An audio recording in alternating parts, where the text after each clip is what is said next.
Take care of yourself and your family. Don't feel I would not do that. Yeah, I'm not going to try it. No, I don't find it.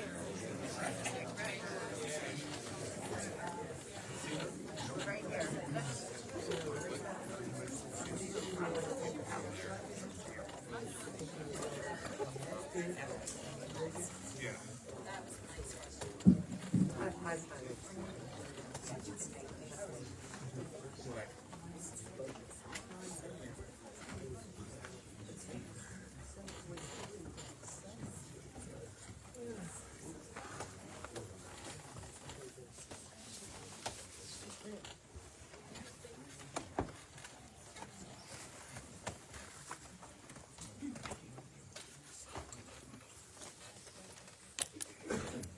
Good morning, everyone, or good afternoon, actually.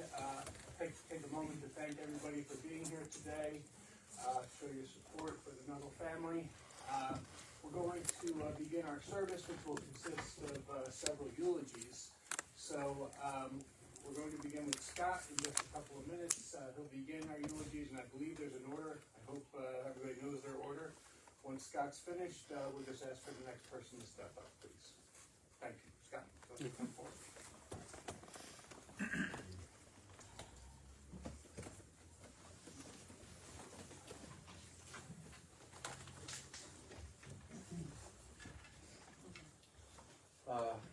You probably already all know by now, but I'm Scott Nuttall, Sue's son.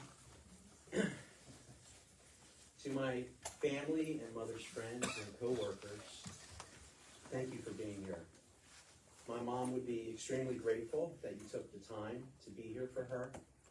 And I know some of you have come here from across the country, and some of you are doing this for the second time in a little over a year because I lost my wife, Doreen. So thank you very much. For those of you that don't know, my mother was admitted to the ER on January 2nd. On the recommendation of a local urgent care center, she went due to low blood oxygen after having difficulty breathing from a virus she was fighting for days. After a CAT scan, they found she had not one but two aneurysms, one very large. And coincidentally, one ruptured during the early morning the next day on January 3rd. I planned on visiting her the night of the 2nd, but she convinced me to stay home and that she'd be fine and she'd probably leave the next day. Obviously, that didn't happen. I knew this day would come at some point in my life. In fact, my mother would openly discuss her death one day over the years as just matter of fact. But in the recent past, even though she reached her late 70s, I still thought of that as in the distant future. I always imagined that in the distant future, we would have the chance to say goodbye to each other. That's the part that hurts the most. But maybe she would prefer it this way, because a formal goodbye might be too painful. How do you define the essence of a person? How do I define the essence of my mother? I used to think when I was younger, a person was defined by their education, wealth, their job title, and these type of things. But now that I'm older, I realize that these things don't define you at all.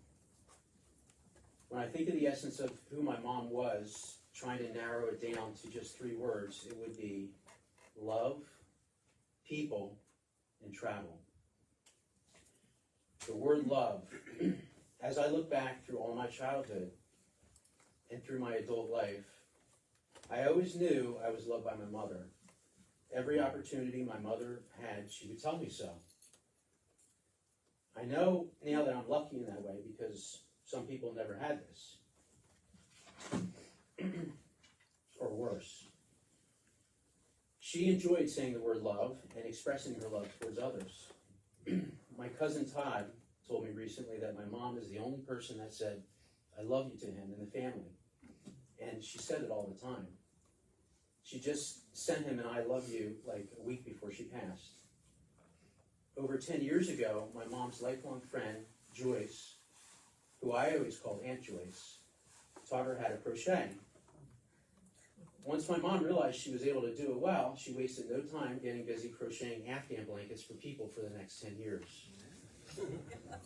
My cousin Robin was the first one to get one for her newborn.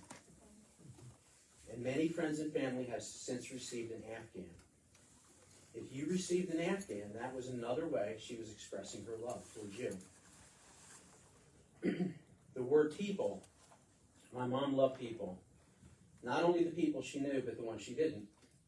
Whenever I would ask my mom about her day, a week, or work over the years, the conversation about the actual work she was doing wouldn't occur, but rather always went to the people she would meet and the interesting facts about them that she would draw out meticulously because she was a good conversationalist and she cared. If not about customers and coworkers.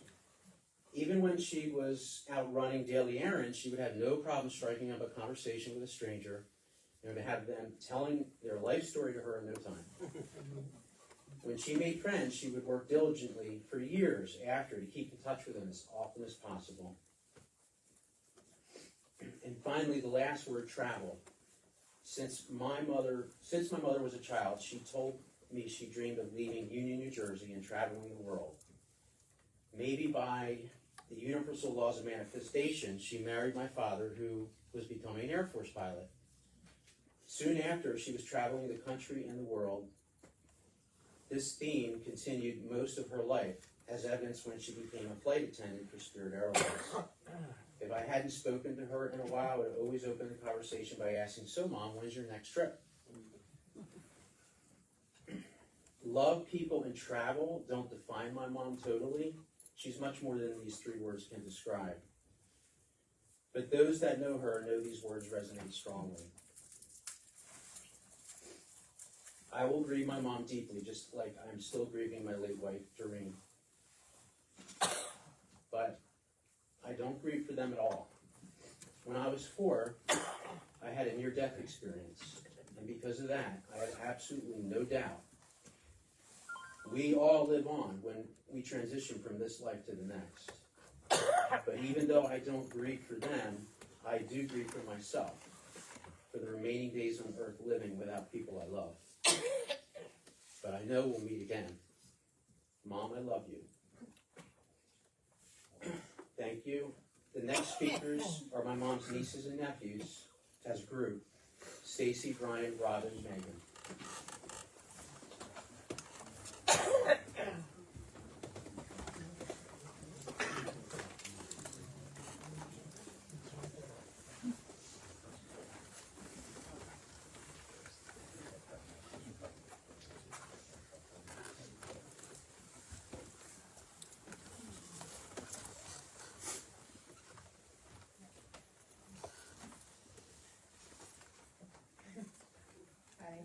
For those of you who don't know me, my name is Stacy, and Sue is my aunt. As a child, I remember visiting my Nana on weekends. Aunt Sue lived next door to her. I was always excited to run over there and see all of them before heading up to hang out with Scott. I have memories of sitting on Aunt Sue's bed, talking about life and boys. Once I grew up, our relationship changed. We grew closer. We spent summers together at the beach and the boardwalk. We spent holidays together, birthdays together. Then she visited me when I moved out to Tennessee. I will cherish all those times that we had together.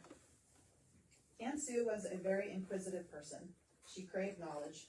We would all laugh at how she would ask Alexa a ton of questions. And once she was done with her questions, she would say, "Alexa, I love you." That was, of course, after a couple of Rob's famous martinis that she loved for him to make. I think he made them strong because I have many pictures of her asleep on the couch after drinking them. Aunt Sue loved to keep busy. If she wasn't working on stock stuff or traveling, she was crocheting. I think she crocheted us 5 blankets, and I know she made a lot more for many others. Aunt Sue was a very loving aunt. She never missed an opportunity to tell me how much she loved me and my family, and how proud she was of me. She had a way of making me and my family feel special. I will miss those in-person talks, the phone calls, her funny Facebook messages where she used Facebook as an answering machine, and the loads of gifts she loved to send me. She made me laugh and made me feel loved, and I will miss her. Well, I'm Brian. I'm her nephew. She's my Aunt Sue. I don't really have a speech written out, but I thought I'd come up here to say a few things about her. I definitely have some Afghans. And I love them. They keep me warm. One thing about my Aunt Sue is she always had a lot of real nice compliments for me. Every time I saw her, she always had something nice to say about me. And it was really nice. And she was always proud of me, and no matter what I did, even if it wasn't anything great, she always made me feel proud. And that's the kind of witty comment to say about everything. And when you're around her, you just felt loved and you felt happy and you felt like you belonged and you felt respected. And that's what she was to me. And she was a lot of fun to play South American with. Everyone agrees, but she was really slow at making decisions. She always had to win. But if she didn't win, she wasn't the most fun to play with. But, it was always a good time. I love her and I'll always miss her. She'll always be a part of my life. Thank you. Hello, I'm Robin, another niece. Thank you everybody for being here to honor my aunts. We also have quite a few Afghans, and my daughter Ava was very lucky. I think she made them one of the few to receive 2. Because she didn't fit into her baby one anymore. My aunt was a lot of things. She was, I moved away when I was 18, and I did not ever return, and she's definitely one of the people that I think of when I think of home and my childhood and growing up. And just like my brother said, she was always quick to throw out a compliment. It didn't matter. She just always wanted me to feel loved. She always wanted me to feel beautiful. She always wanted me to feel I could do anything, and that my family was wonderful, and everybody was always so wonderful. She just wanted to see everybody smile. She was always so very proud. And and she didn't ever miss a chance to say that. I knew that her love just knew no bounds, and it was just completely unconditional. And I try really hard whenever I feel the pain of her absence now. I try to remember that. Her life was very full. It was filled with so very many adventures. She traveled so many places. She lived a life that I haven't even begun to even experience at all. She has been so many places. She has so many stories. She has so many experiences. And one of my all-time favorite memories with her that I want to share is definitely my time in Canada. This will forever be probably my most favorite time with her and my Aunt Carol and my mother and my sister and my cousins Derek and Troy. And that's my happy moment with all of them. My dad came out for a little while too, and I'll never forget how small Troy was. He loved me so much. And he would not stop asking me to carry him around.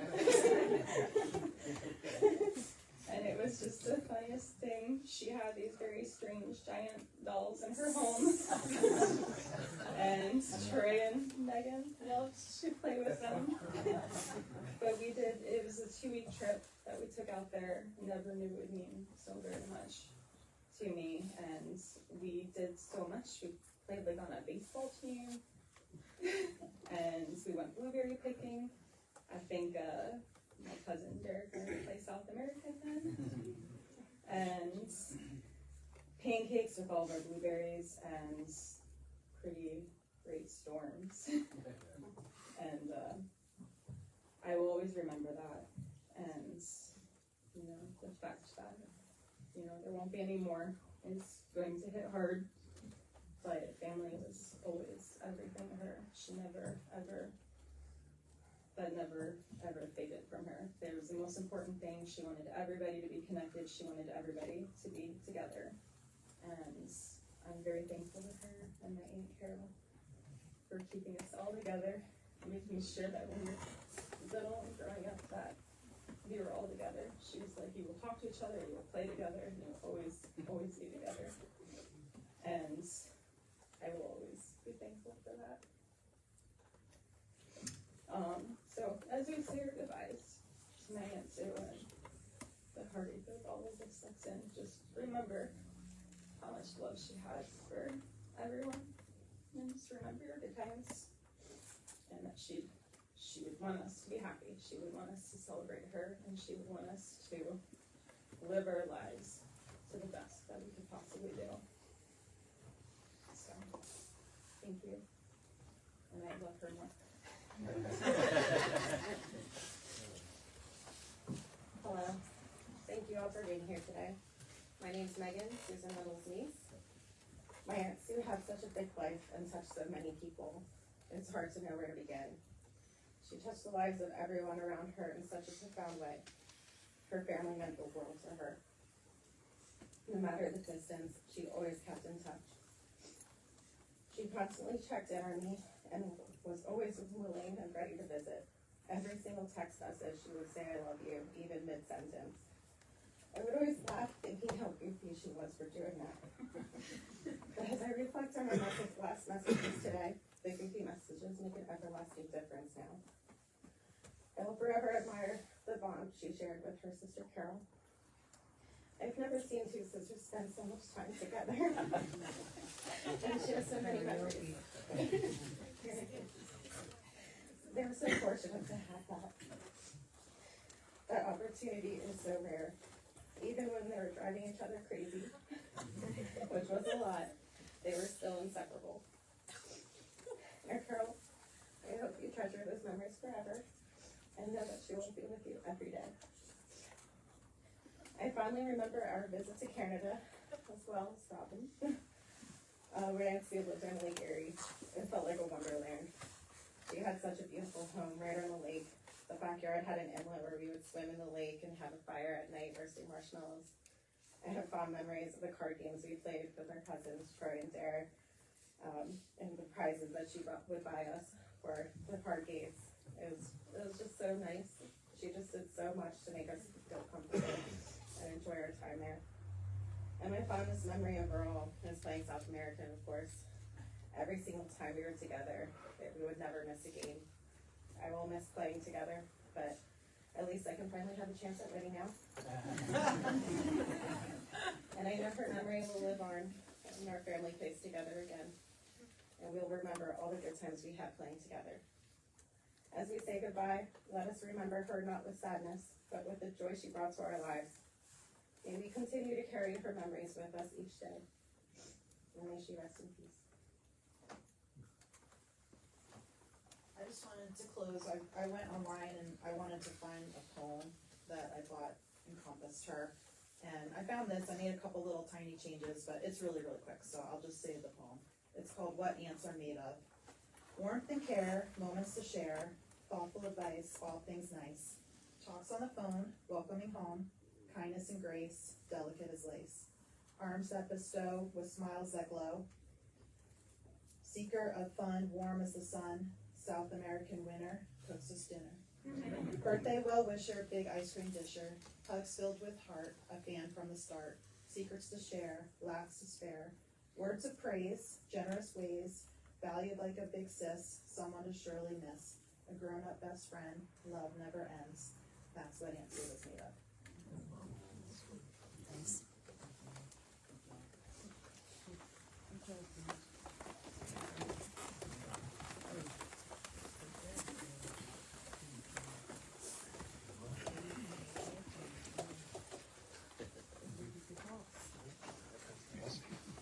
Hello, I'm Derek. I'm Christine's eldest son, Sue's grandchild. She was a woman of many words, and I admire that. I don't think that I could ever produce as many words as she did. I try my best. On January 3rd, we lost the most friendly, caring, loving woman in the world. She filled her days with joy and passion, and somehow she still found time to make precious moments with all of us all the time. Sue had an ability to talk with anyone, anywhere, and become friends in a matter of minutes. I don't think she ever met a single stranger, ever. She always knew how to have conversation in their native tongue and knew one of the stranger's relatives somehow. She was very special. For 78 years, this world was blessed with Anna Sue's presence. And for 38, I was blessed with her unconditional love. She loved all of her grandchildren, nephews, and nieces with her whole heart all the time. It never mattered where we were, how far apart, or what we were experiencing. She gave us 100%. Nana Sue, you were always my young grandmother, but now you're my beautiful angel. I'll never stop loving you or being grateful for all the time we shared. I'll be thinking of you every time I have a conversation with a stranger, so you'll never be far from my mind or heart. Until we meet again, so long and farewell. Megan.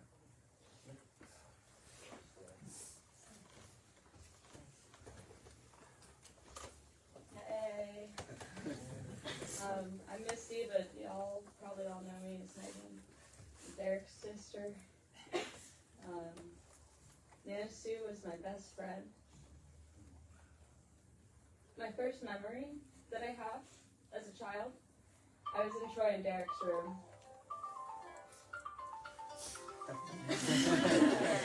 Probably like 3 years old, and she had gotten off of a shift when she was a flight attendant, and she was trying to teach me how to do CPR on a giant Tweety bird.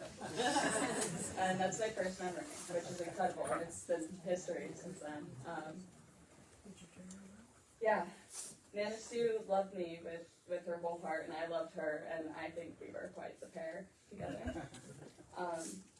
As other people have touched on, one thing that embarrassed the heck out of me as a kid was her talking to everyone. We were in line at Wawa, Disney, getting gas. I'd be like, Nana, stop. But now that's me. So I am actually really grateful today to have that part of her live on with me. And the other day I was watching the sunset. I spent every single day at the beach since her passing, watching the sunsets and the sunrises. And I don't think I wrote this poem, it kind of wrote itself, that it wasn't intentional. I also wasn't going to share it with anyone, but it's about Nana, and it's about how weird grief is, and what a roller coaster it is. You love when I laugh, but I've failed to find the humor in this.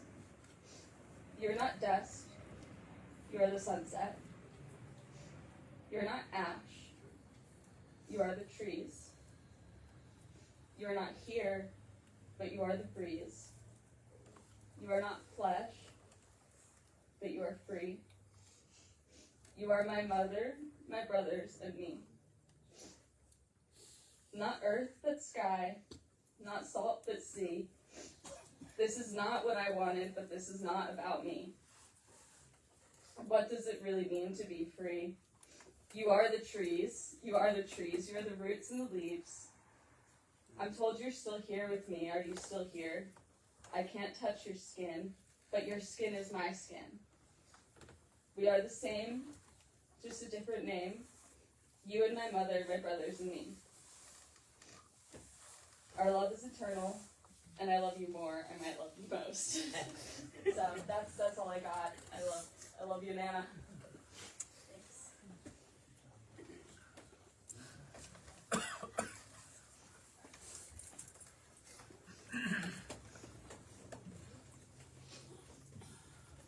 For those of you who don't know me,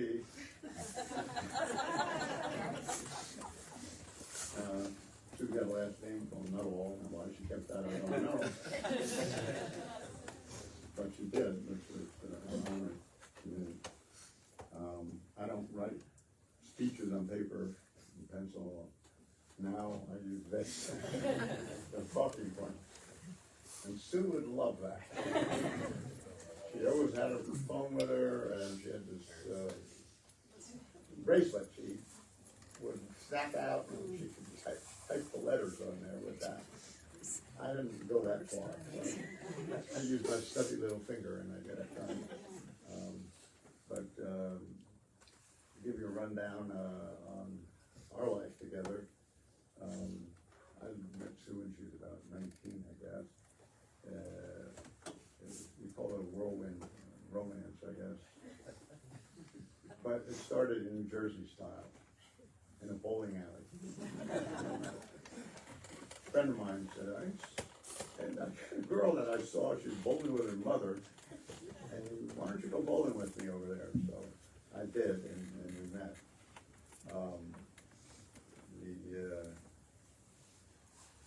The first time I went to her house, I recall, I was invited down to the rec room in the basement. The whole family was there. And guess what they're doing? Playing cards. Well, in hindsight, I should have felt like a McDonald's Big Whopper in the lion's den. I said, "Hi, college boy, do you know the statistics on poker?" "No." "Oh, this is how you learn. Do it. By the way, have any change?" And that was my introduction. But things worked out. I'm not big on cards, as you can tell, but I didn't completely get tapped out by the family, so I had gas to get home anyway. And so after the bowling alley meeting and everything, I just graduated from college, so they checked that probably checked that off. Oh, college boy, good, check that off. And, now he knows how to play cards. Not so well, but he can play cards.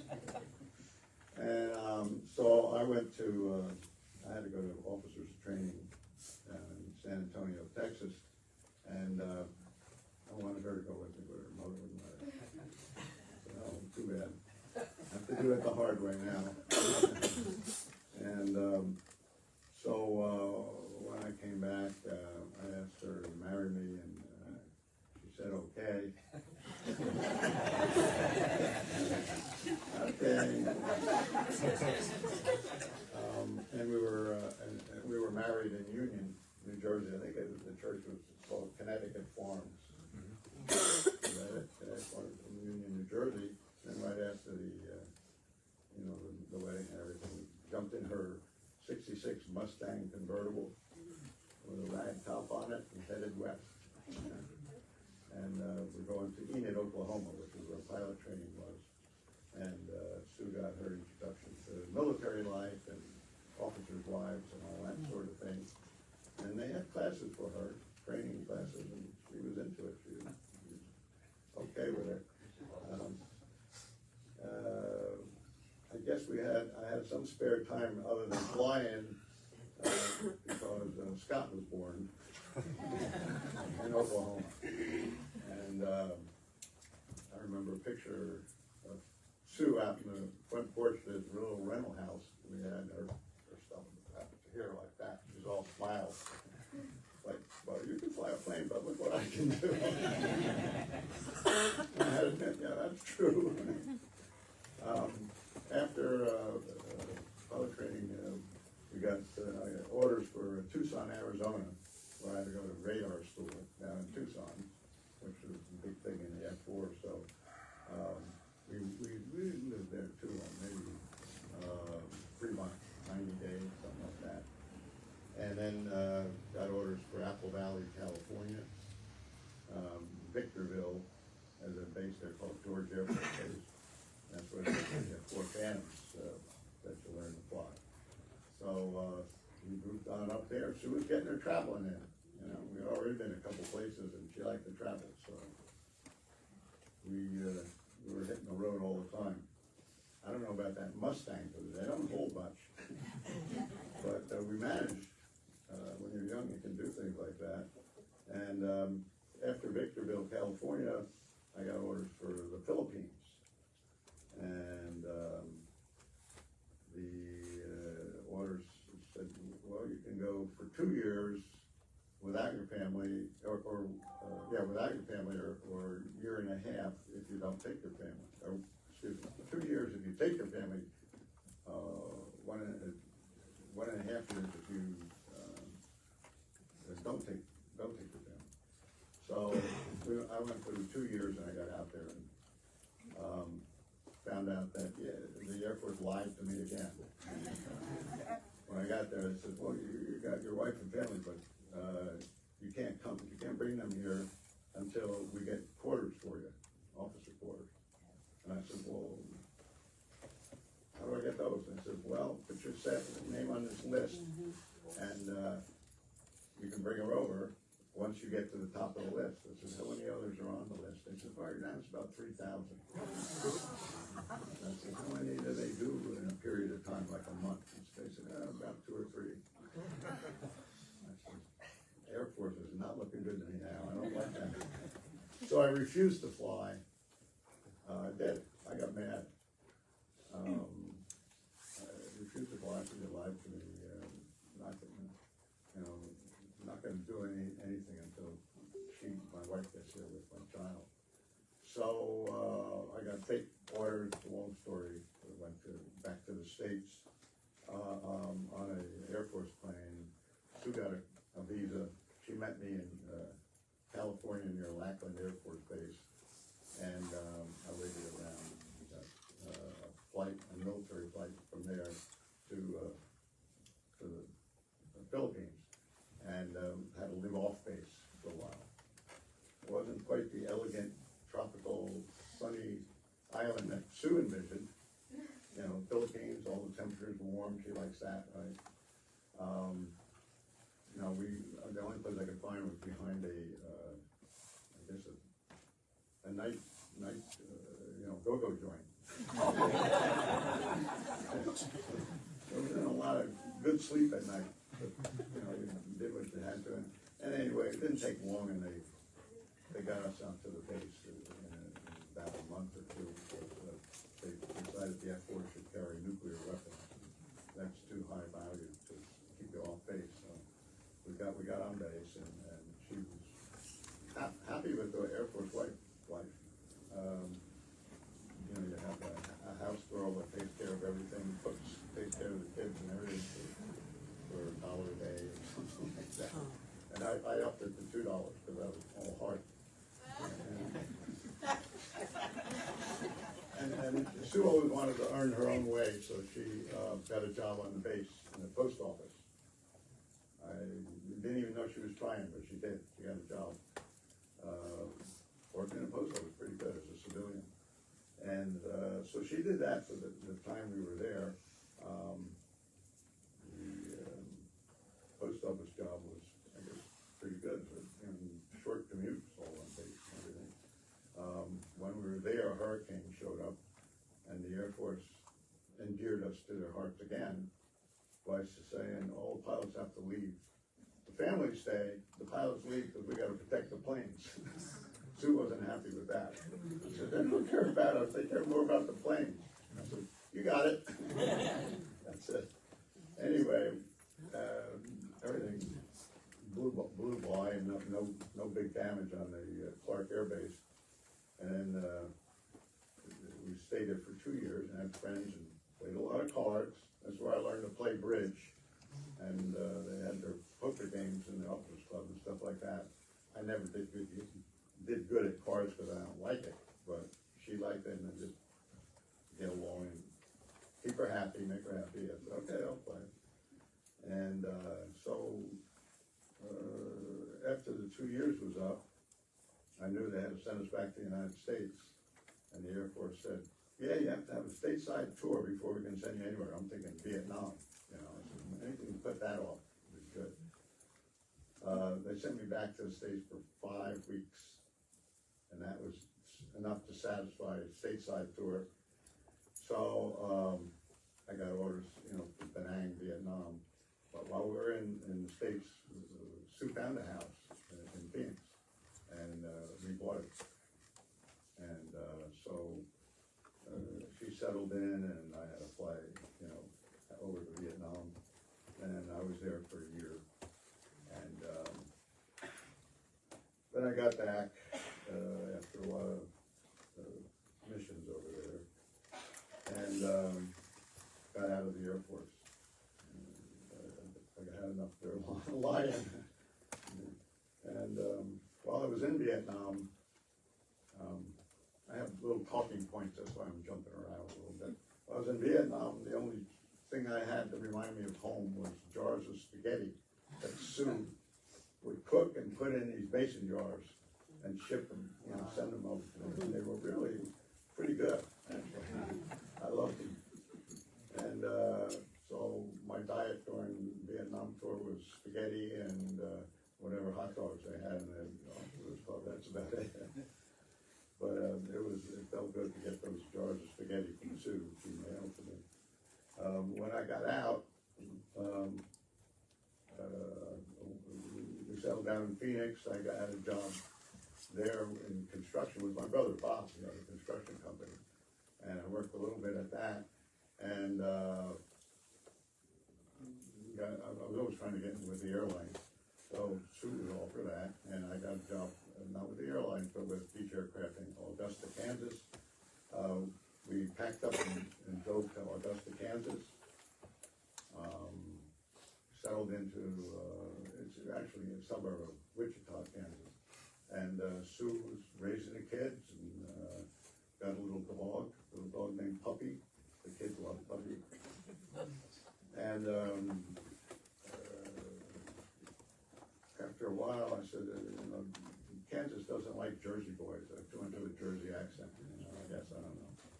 But I said, I gotta look further here. This is not gonna go anywhere. So I decided I'd check out New Jersey, and I got a job offer with New Jersey Bell Telephone. And I said, said, Sue, we're going back to New Jersey. She was all happy, she liked that. So we got in the car again with the kids. Now, one thing I forgot to mention was in the Philippines, Chris was born, my daughter Christine.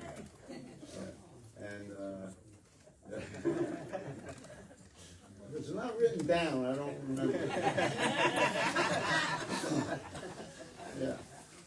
Yeah, so Chris was 2 years old, I guess, when we left the Philippines, or a little less than 2 years old.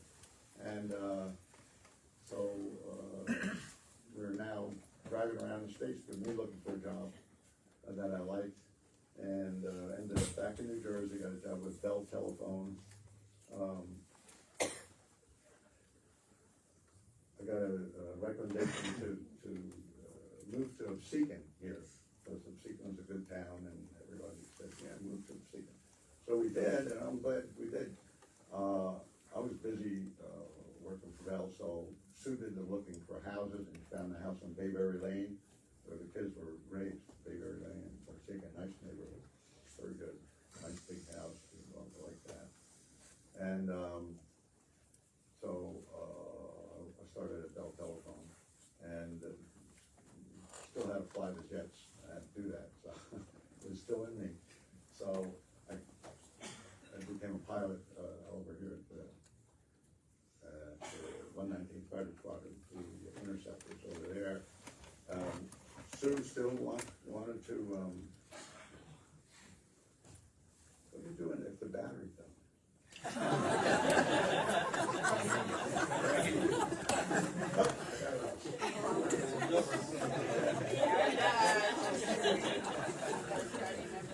Pencil and paper doesn't have batteries, so it's pretty good.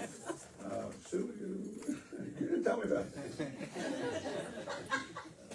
But while we were living in Absecon, Sue wanted to advance her education. She did like to learn. I think you said that she liked to learn, so she liked to learn. Yeah, and she did. So she went to Atlantic Community College and got a degree, associate degree in accounting. And I think she was straight A. So when she wanted to do it, she did it. It was right. So she got a degree. Then she got a job with Superior Court here in Mays Landing as a court stenographer. Now I knew she was a super fast typer. That's what I was picturing, somebody going, no, nowadays they do record it all, the microphone.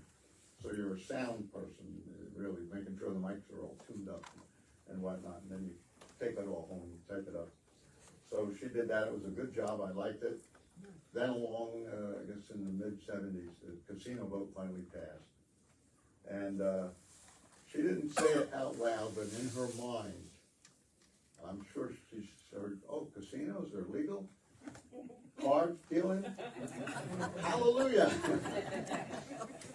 So she left the court, got the job with the casinos.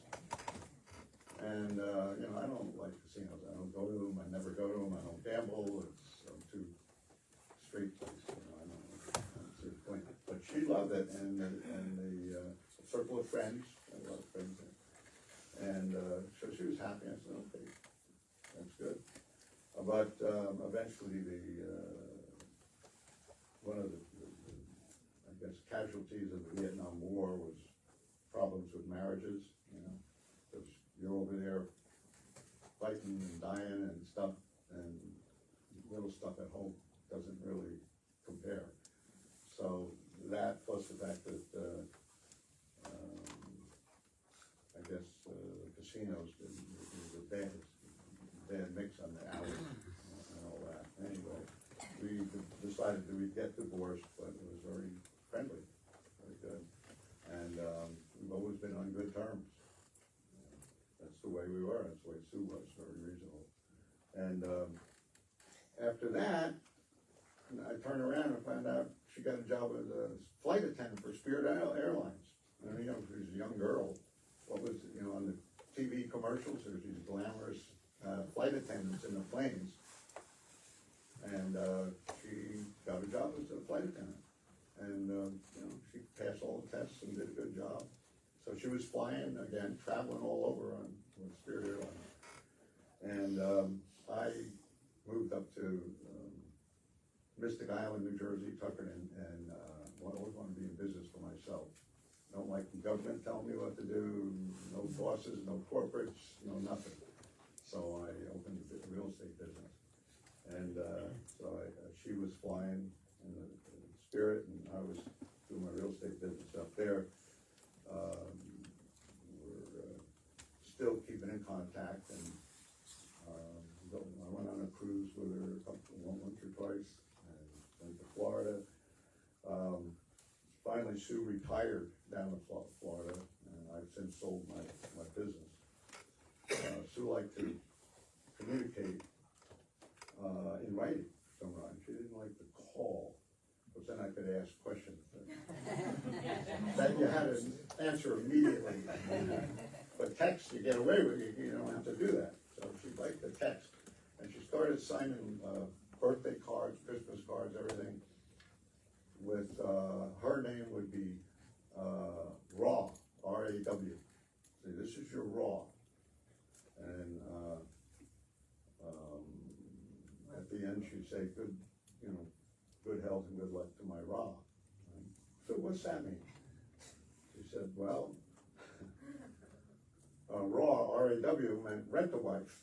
That's me. And I said, let me guess, R-A-H is rent a husband? So that's what we called each other from then on. That was Raw. She was Raw, I was Raw. And of course I got an Afghan knitted for me also. She must have mass produced them. And they were pretty good. I still have it. Of course, they're strong. They're very durable, very warm. I love the Afghan.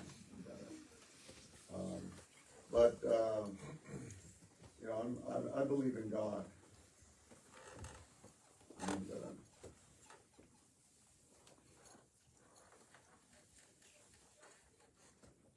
I'm sure Sue did too. Remember she told me her and Carol would go to Sunday school, so they had early exposure. And then when the kids got to Absecon, we moved in, she enrolled them in Sunday school in Absecon here. It's not far from here, down the corner. And so I'm sure she did. And when I went to visit her down in Florida, which I do a couple times a year, we'd go to the church down there. So I think it's appropriate to mention the fact that we're all created by God. We didn't make ourselves. And something's eternal. That eternal thing is called God. We didn't come from it. Something's eternal, perfect, infinite. That's God. So I just close with a prayer. It's actually from Scripture. And I consider it a prayer the way it's written. It's from Paul's letter to the Romans. And we're up to Rome. And I'll just read it for you. It's, who will separate us from the love of Christ? Will hardship, or distress, or persecution, or famine, or nakedness, or peril, or sword? No. In all these things, we are more than conquerors through him who loved us. For I am convinced that neither death nor life, nor angels, nor rulers, nor things present, nor things to come, nor powers, nor height, nor depth, nor anything else in all creation will be able to separate us from the love of God in Christ Jesus our Lord. Amen.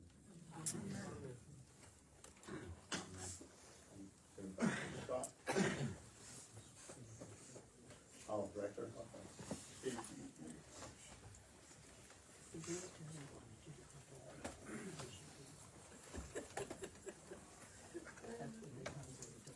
So this will conclude our service this afternoon.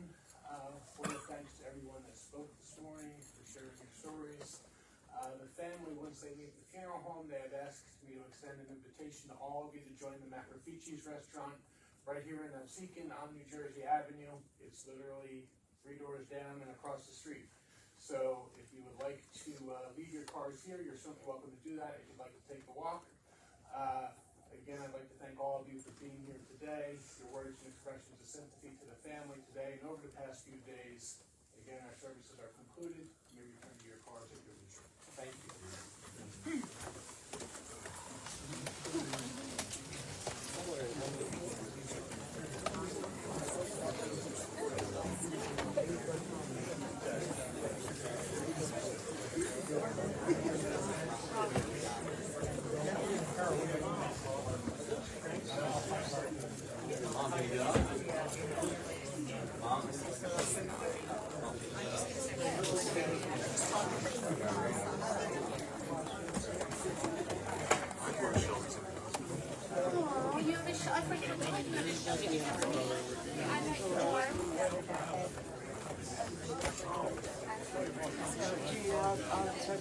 My car goes around here.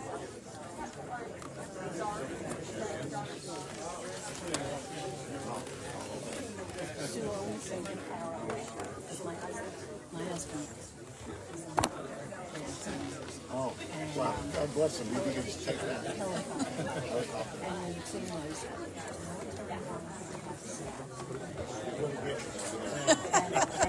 I had a job, so I didn't have to. I know how long. Yeah, right. Well, as it turned out, I couldn't either, and I never made it a career. I'd like to fly the jets, so I didn't stay in for a career. But we would always talk about that. And where were you stationed? I said, I was stationed in Alabama, Fort Rucker, speech therapy. Alabama kids.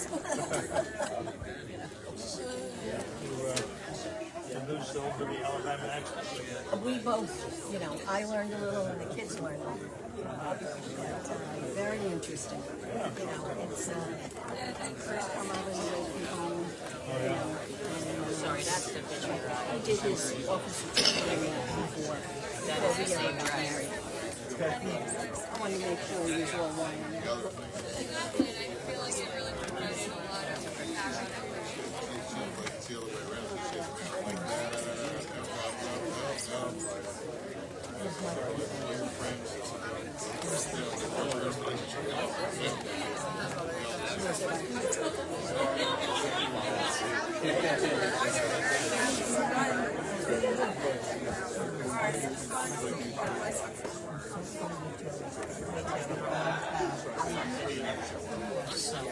Sometimes I look good, sometimes that's a nice picture.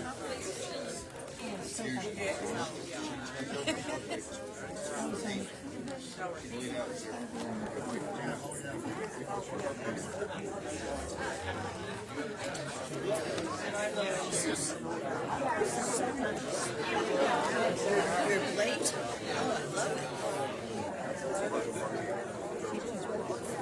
Very nice.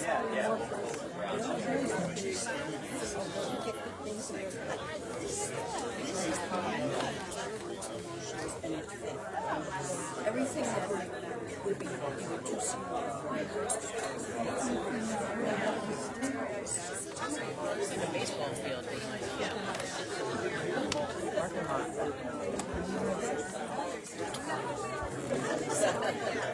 Oh my god, are there filters? Hey. That's a nice picture of you right there.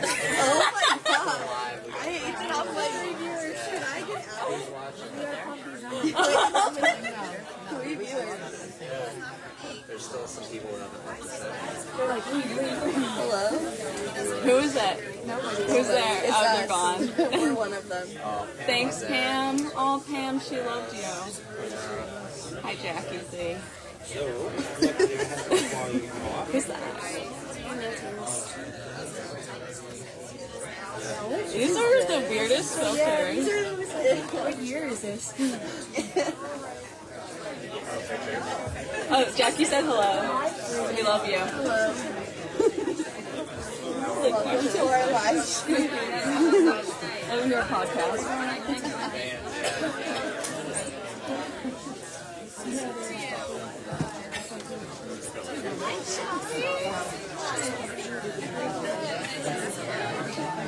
I have no idea what you're talking about.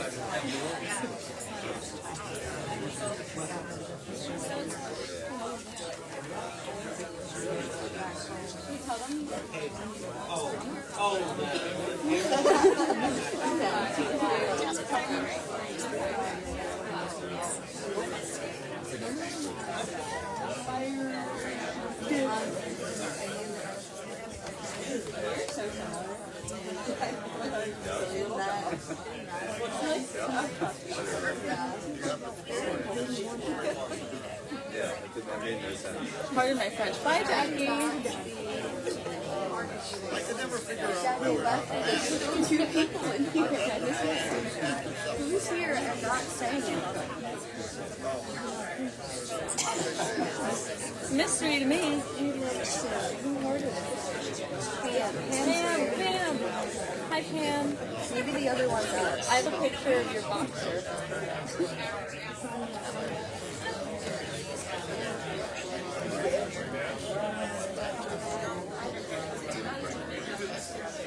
I'll go out.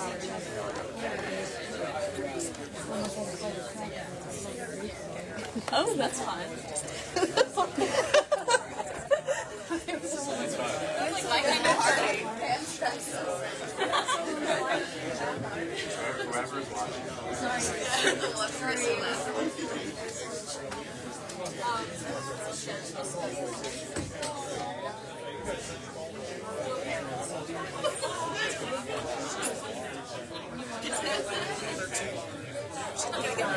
She's trying to like add on to your order. Who's right at this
What a beautiful photo.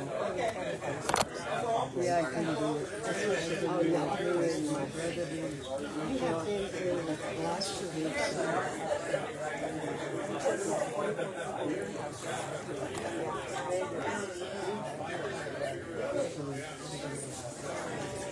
But